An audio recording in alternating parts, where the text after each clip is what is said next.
Hello art friends, I'm Anoosha Syed and I am a children's book illustrator and character designer for animation. Now, this is normally the part of the video where I would tell you guys all of the different projects that I worked on and what kind of work I do. Or I could just show you with my handy dandy online portfolio.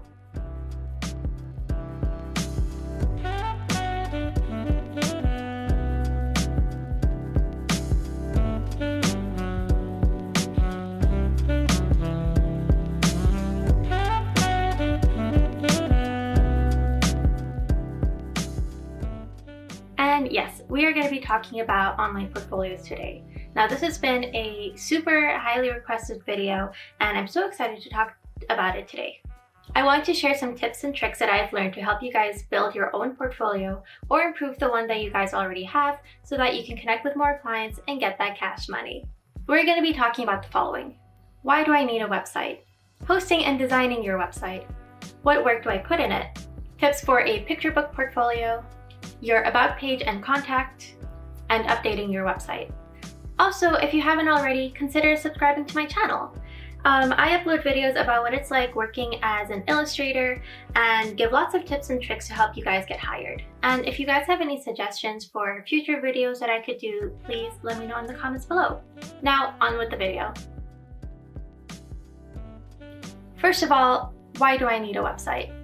If you're an artist and you want to be commissioned by clients or work with a studio, then you need to have an online portfolio.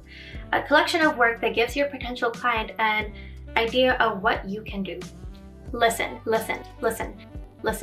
You're absolutely brimming with talent, but unfortunately, we do live in a digital world now, and unless you have a website, no one will know how fantastically talented you are unless you're showing it off. Also, since all of this stuff is being done online now and you're not physically present, your portfolio is going to be doing the talking for you. So it's important that it's a strong reflection of yourself and your work. Think of a portfolio like a job interview. I've mentioned before that having a strong social media presence is really important as an artist, but while having a Twitter or Instagram is really great, it's not a substitute for an online portfolio.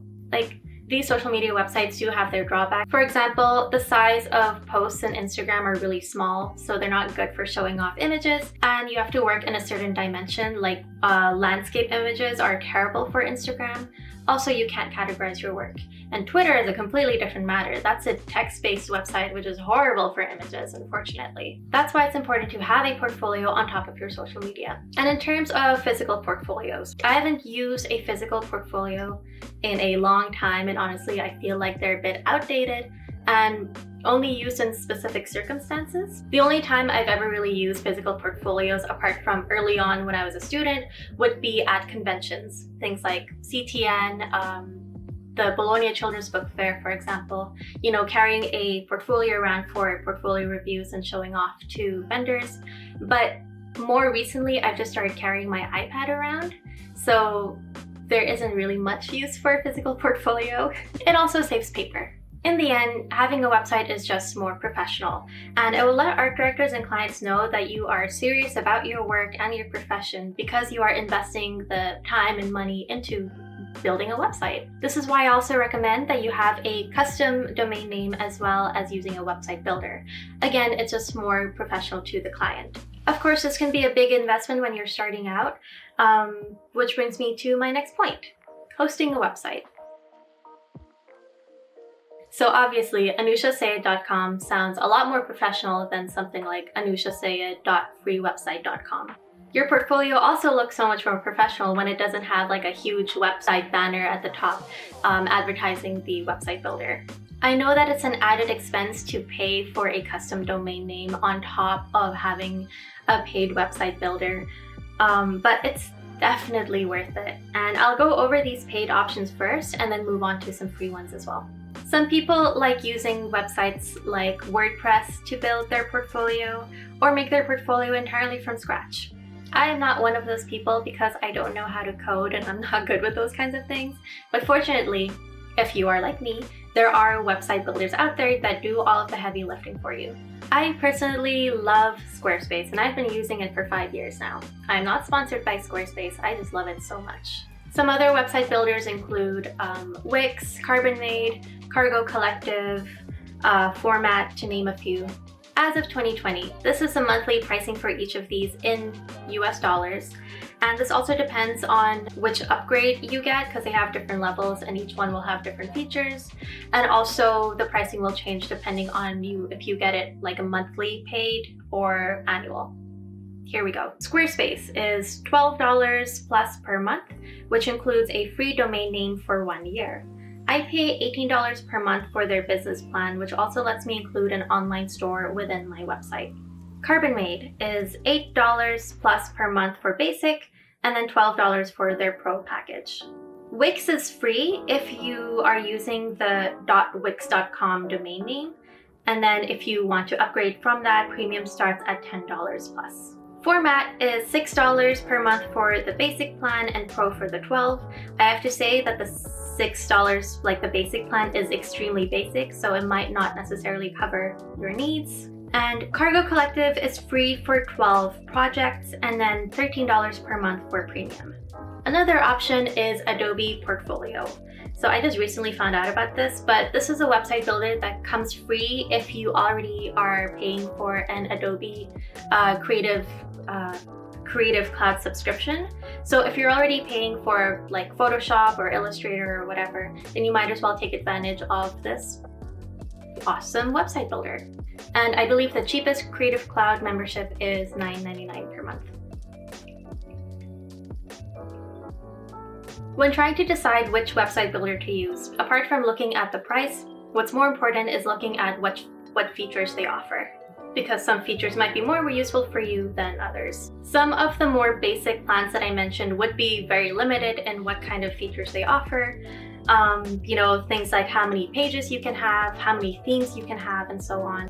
You should also make sure you're comfortable using that website builder. All of the websites that I mentioned will allow you to try it out for free before you commit to anything, just like play around with the website, which I think is important to do because ideally you're going to be using this website builder for years and years to come, and you're going to be constantly updating your website, so you need to be comfortable with using it. So if paying for a website builder right now is not an option, that is totally okay. While I would personally avoid those .freewebsite.com URLs, there are some free options I would recommend, and those are mostly the ones that are like part portfolio, part social media. These are Tumblr, Behance, and ArtStation.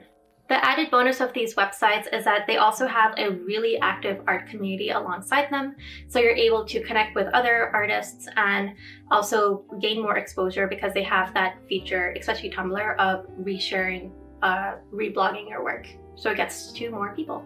I also know that art directors regularly look through these types of websites. I believe Behance and ArtStation have like a very fixed way that that your website page can look like, but Tumblr has the option of like thousands of free templates that you can choose from, and some of the templates can look very similar to portfolio sites. Just make sure you're not posting any memes or fanfics or whatever. This is supposed to be your professional portfolio. Both Tumblr and Behance, I believe, also give you the option of adding your own domain name to it afterwards, which can be a really great option if you're already investing a lot of time into these two platforms and then you want to upgrade. Then you don't have to switch over to a new builder. You can just use the one you have and just add on a domain name to it.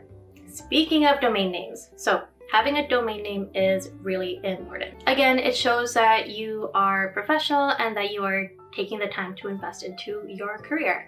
Most of the website builders that I mentioned give you the option to buy a domain name directly from them. It is super, super convenient, but I also feel that it can be a little bit tricky if you ever decide that you want to switch over to a different website builder, because then it'll be tricky to bring that domain name along with you. So the other option is to get your domain name from a domain name registrar website. Some of these websites include GoDaddy.com, Domain.com, Bluehost.com, and Whois. I use GoDaddy.com for my domain name. They charge me $2 for the first 2 years and then $25 per year after that. While doing the research for this video, I found out that GoDaddy's pricing is a little higher than other places. So I'll likely change my host in the future, maybe to Bluehost or something. But they do draw you in at the beginning with that $2 for the first 2 years thing, which is very appealing for new artists. Yeah. So up to you. So it might be so when you're doing your research of like figuring out where to buy your domain name, it is a good idea to check a bunch of different websites to see where you are getting the best deal at.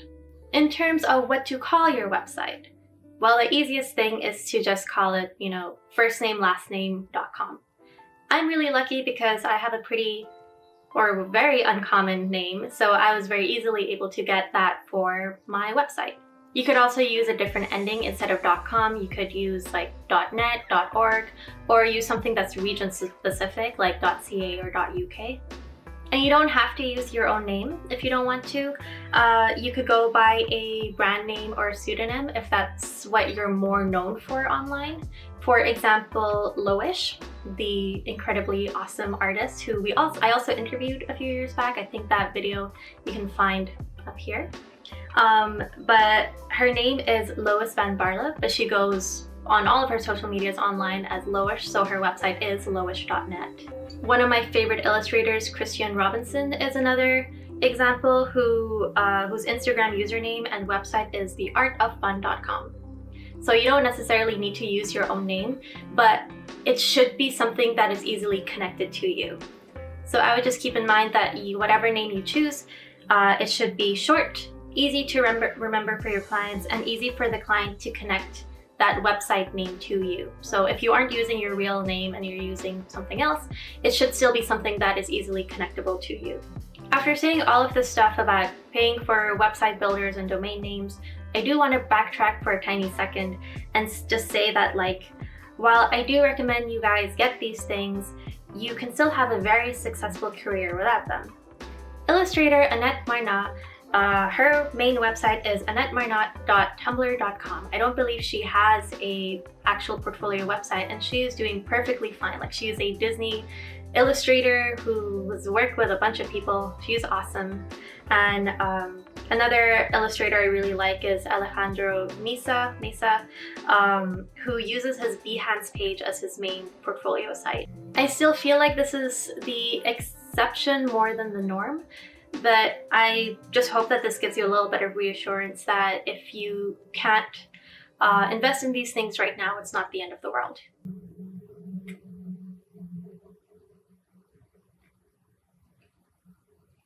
My tea is cold. Designing a website. In terms of how your portfolio should look. So the good thing is that all of the website builders that I mentioned, they have dozens of templates you can choose from, some that are for, like culinary websites, photography websites, etc. But they have one specifically for art portfolios as well. One thing that's helpful for me is to look at other artists' portfolios and then see what works for them and try to take some inspiration from that.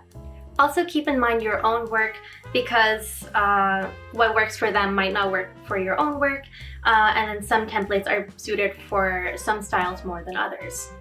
There are lots of creative ways that you can format your portfolio. Like you can have a scrolling theme, you can have a grid, a splash page, horizontal scrolling. The possibilities are endless. However, there are some key things you need to keep in mind when you are designing your portfolio. Above all else, your portfolio needs to be as easy as possible for an art director or a client to navigate. Art directors are very busy people, and if your website isn't working properly or information is hard to find, they will give up pretty easily. You want to make sure your website is as user-friendly as possible, so keep these things in mind. Don't upload large files to your portfolio. It'll slow down your website and images will take forever to load. In any case, smaller file sizes are better for web posting because if you post your work at the highest resolution, it does make it easier for people to steal your work and reprint it or sell it. It's not a huge issue for digital work, but if you are putting traditional pieces on your website, make sure that they are photographed or scanned properly, that they're well lit and clear, and just all of the images in general, they shouldn't be fuzzy or pixelated or anything. Do make sure your website works on mobile as well as desktop. People are looking at websites on their phones all the time, and you want to make sure it's not buggy and weird on phones. Don't use weird colors for your site or too many fonts. Things like having a red font on a black background might sound cool, but it would be really hard to read. Same with having too small font or light gray on white. Do make sure all of your links are working and that your navigation is easy to access and understand. I really hate when I go to someone's website and I click on one of the navigation links and there's no way to go back and then I'm just stuck. So make sure navigation is working right. And make it as easy as possible for someone to be able to contact you. I see this so many times when I am contacted for a job that I can't take on and I want to refer another artist. So I go on their website, I'm like, I love their work, I want them to be referred, and then I just can't find a way to email them. There's like no information on their website. So again, you want to make it as easy as possible for a client to get in touch with you. And if it's hard, they will pass on you. So have a contact page or make your email address super clear.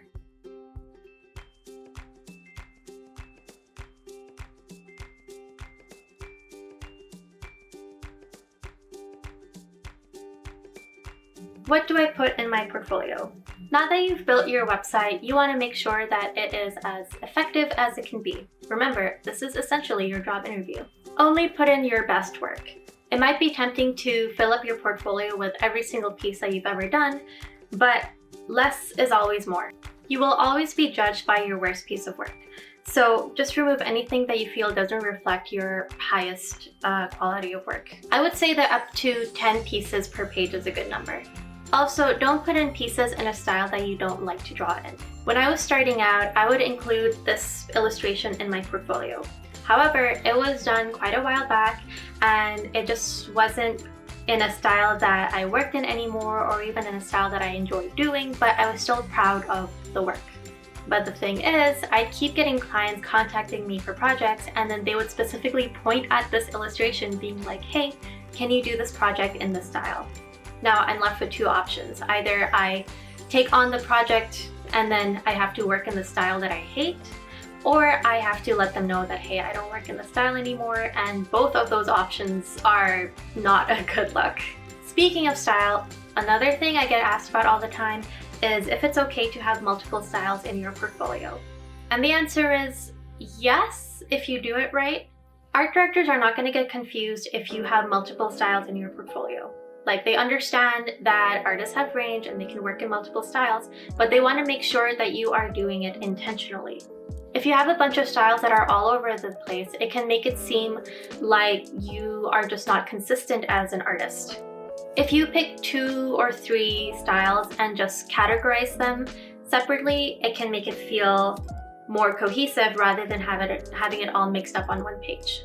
For example, in my portfolio, I've categorized my artwork in terms of industry because my style for each of them varies a little bit. I have a section for my books, a section for visual development, and one for general illustration. Another way that you can categorize by industry is having a section for illustration, comics, and hand lettering, or you can categorize by specifically style, like having a section dedicated for a graphic style, a section for realism, and a section for sketches, for example. I wouldn't recommend having more than 4 of these categories, though.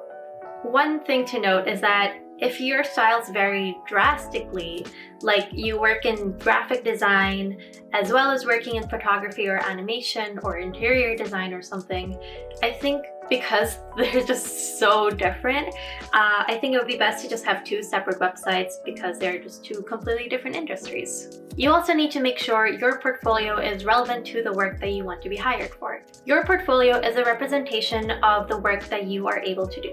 And so if your portfolio is full of adult fantasy art and you want to work in children's book illustration, for example, and it is unlikely you are going to be hired for it because the client they won't know that you have the capability for it because your portfolio is full of adult fantasy art. So it is important that you have those examples in your portfolio to back you up. Otherwise, the client is not going to take the risk on you. Also, I talk about this in my How to Get Started in Illustration video.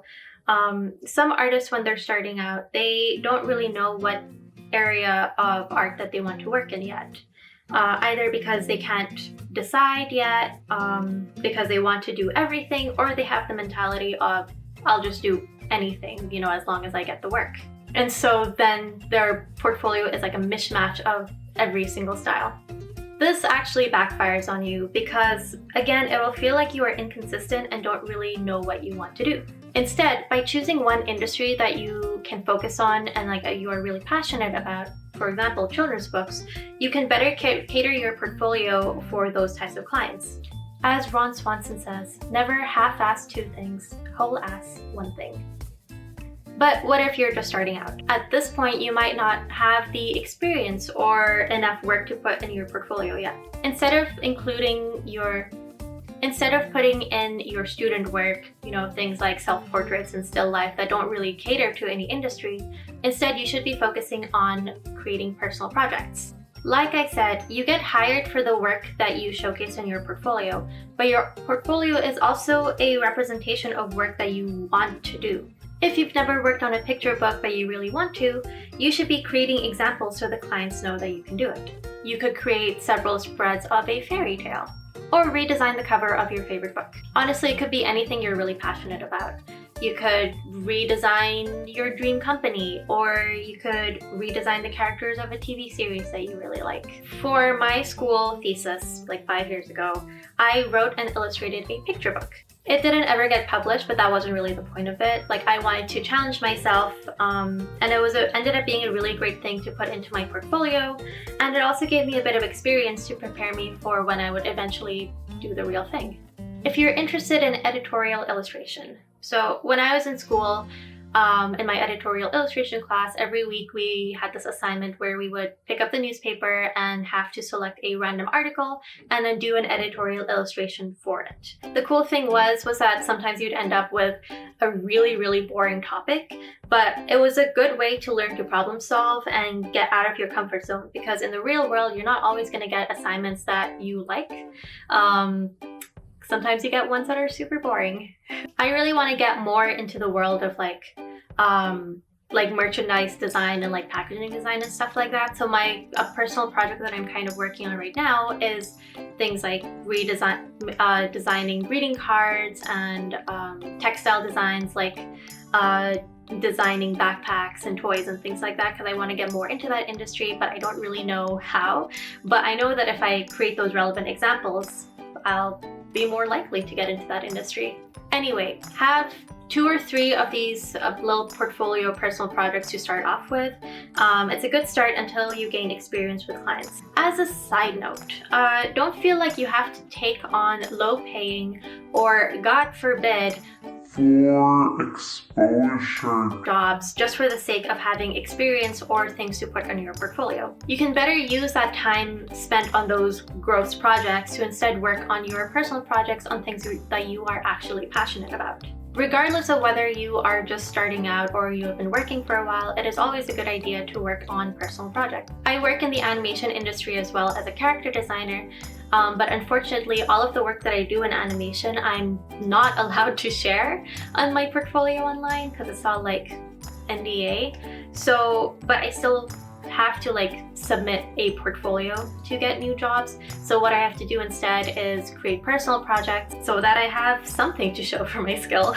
Oh, speaking of, if you guys would be interested in a character design portfolio video, let me know in the comments. You should also show some variety in your work. I don't mean in terms of style, but more so in terms of subject matter. If your portfolio is filled with cute girls in 3/4 looking left on a blank background, while it's fun to draw, it gets boring after a while and doesn't really show off your range. Have some illustrations with story, with background elements, with interacting with different characters in an interesting environment, have different themes and colors. Also, in terms of fan art, because I know some people will ask about that, I personally think that having fan art in your portfolio is acceptable in small quantities, and only if it's clear that this is your personal interpretation of it. If it's really close to the original, to the point that it's kind of like a redrawing or like a tracing of it, there's no point in putting it in.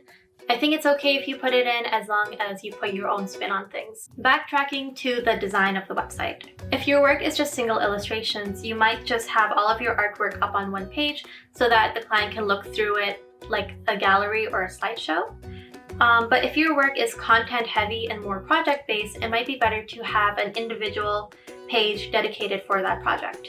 For a project page, you can go more in depth with details. For my books, I'll include the cover art as well as some interior illustrations. You can include a title and a description of the project to give a bit more background, things like who the client was, any members on your team, the medium and the dimensions, and so on. Another thing that I started doing is including visualizations of what my work would look like in real life. So for example, along with including illustrations from my books, I would also include a photograph of the book itself in real life. If your illustration wasn't printed out, or if it was like a personal project, you can still Photoshop it to look like it was. I'm not good at this kind of stuff, but thankfully there are lots of mock-ups that are available online, which can make your work look like it was on like posters, branding, envelopes, t-shirts, magazines, and so much more.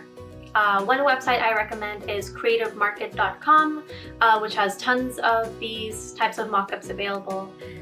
They also have free downloadables that you can download every Monday, and I always make sure to check that out every week. I like doing these visualizations because it can give the client or art director a clear idea of what your work would look like in real life.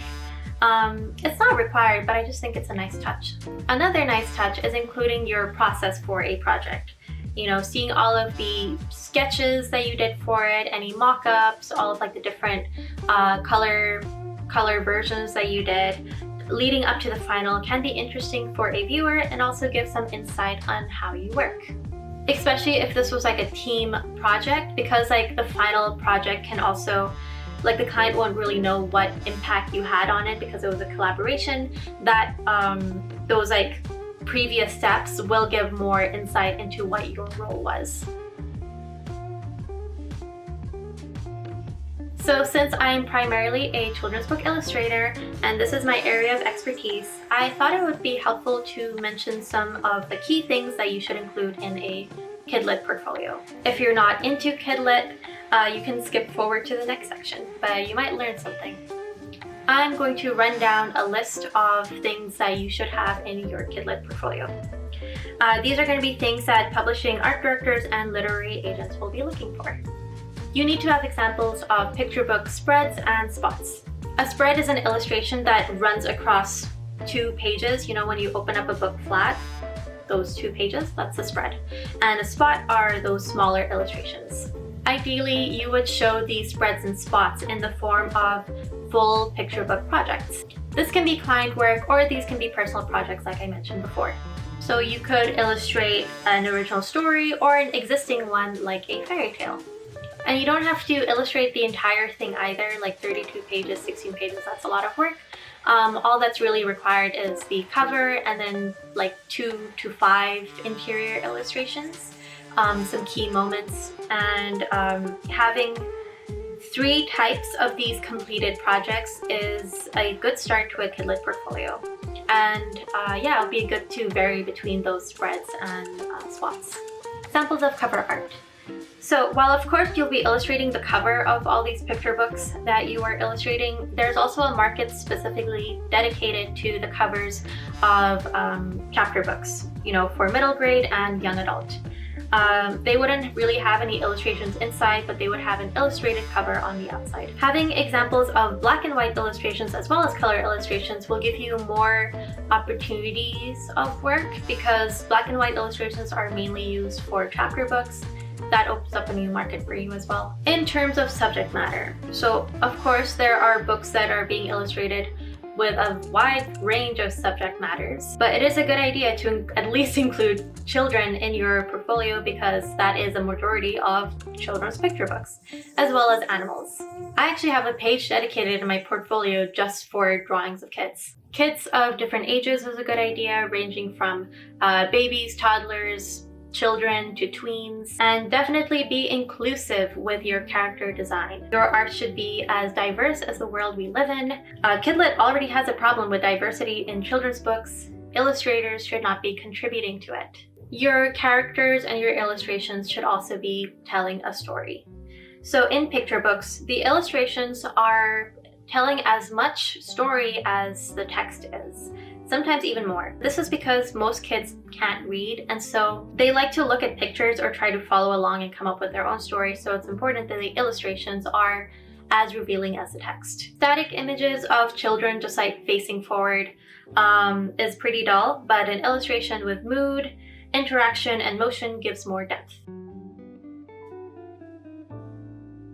Your About page can have as much or as little information about you as you want. Some people prefer to keep it short and simple, writing something like, Anoosha Syed is an artist based in Toronto.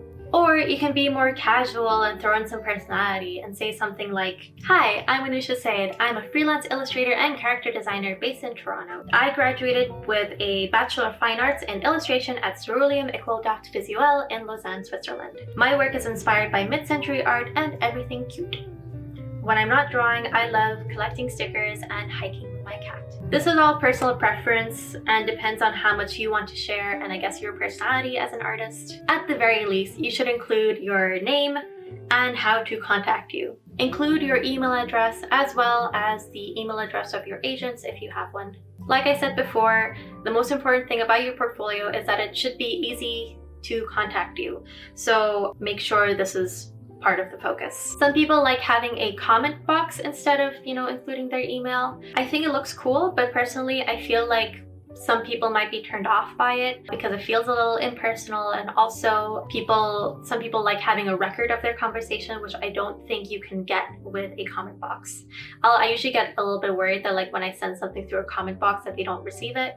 So personal preference, I guess. You can choose to keep your bio simple, but this is also the place where you can really brag about yourself. Here are some other things you can include in your About page. A photo. As an artist, this doesn't have to be a photo of yourself. Some people like putting in a drawing of themselves, which is kind of cute. Some people like including a photo of their studio space, which is also kind of cool. Where you are based, where you studied, or if you were self-taught. A link to your resume. I don't think you should have the resume on the page itself. I've included like a link to it, so like it opens up on a separate page, just because it might clog up the page a little bit. A list of clients that you've worked with before, or just like a short list of like your favorite ones. Any notable gallery shows or publications you've been featured in. Any interviews or talks/workshops you've given. Any awards you might have received. Testimonials of yourself and your work. Links to your social media accounts. What kind of work you are looking for, and if you are available for work or not. Congrats! Now you have a beautiful portfolio site that is up and running. Unfortunately, your work is not done yet. In fact, it never will be. The great thing about being an artist is that you are always learning and growing and improving your work, and hopefully you're getting lots of clients too. You want to make sure that your portfolio reflects that, and so regular updates are important so that the clients know what you are up to. This means putting in new work whenever you finish a project. Obviously, this doesn't mean every single piece you do, just the ones that you are really proud of. And because we don't want to overcrowd your portfolio whenever you put in new work, it also means you have to take something out. And because we don't want to overcrowd your portfolio, this also means retiring any older pieces to make way for new ones. Again, you're always going to be judged by your worst piece, so it's important to remove your older pieces if you've outgrown them. While it's a little bit sad to let those old pieces go, it's also a reminder of how much you've grown, which is awesome. While making this video, I was looking through my portfolio and was actually reminded that I have to do a little bit of portfolio pruning. I did this project with Walmart a couple of years back, and I know it's my weakest work now, so it's time for it to go. Goodbye. And if you feel like you haven't been getting any work offers in a while or positive feedback, it might be time to update your portfolio with some new, fresh pieces. This is a good time to assess your website and see what can be removed or any areas that are missing or need improving. Depending on what kind of work you are looking for, create some new pieces specifically for that client. And that's it. A handy guide on how to create a professional art portfolio website. I really hope that this video was helpful for you guys, and if you liked this video and you learned something new, consider giving it a like and subscribing to my channel, please. Like I said, I make videos about life as an illustrator and give lots of artsy advice. If you feel like I missed anything or if you have any questions, please let me know in the comments. I always try to respond to all of them and try to help out as best as I can. I do plan on maybe making a video specifically just catered for character design portfolios, and maybe one specifically for children's books portfolios, so stay tuned for that. If you want to see more of my artwork, you can find me online at anooshasyed.com, as well as my social media, which is at foxbill_art for Instagram and Twitter. I also have an online store where I sell lots of goodies, things like baseball caps, pins, prints, all of these fun, yummy things. And since the holiday season is coming up, support your small businesses. Not just me, but artists everywhere. Buy from them, please. But anyway, yes, you can find that at anooshasyed.com/shop. And what else is there? I think that's it. Thank you guys so much for watching. I hope this was helpful. I love you guys. Okay, bye.